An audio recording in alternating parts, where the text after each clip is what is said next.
If you're looking to cover more ground faster, this 3-Nozzle Boomless Boom from Ag Spray Equipment delivers up to 30 feet of spray coverage and turns your ATV or UTV into a serious spray application tool.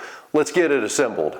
The boom will come just like this out of the box, but there's a couple important assembly techniques that you need to do to make sure that this is going to spray correctly. The first thing that we want to do is take this spray nozzle off the end of the boom.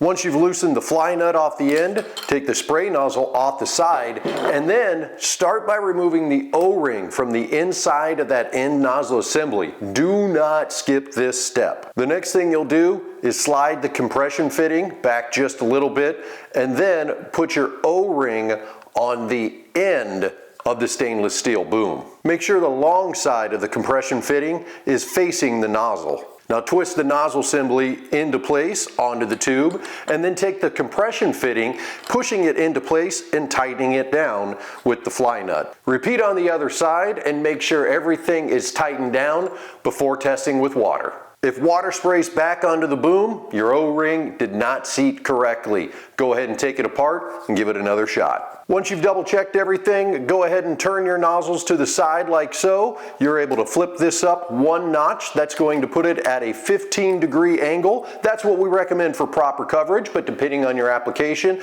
you might need to have that tip go up at a higher angle. Another great feature on these nozzles are the manual shutoff valves that allow you to shut off each and every one of these nozzles depending on your application needs. Last but not least, go ahead and use your U-bolts to attach your boom to your sprayer. Once you've got that done, you're ready to spray. That's your 3-Nozzle Boomless Boom from Ag Spray Equipment. Follow for more Ag Spray Equipment setup tips.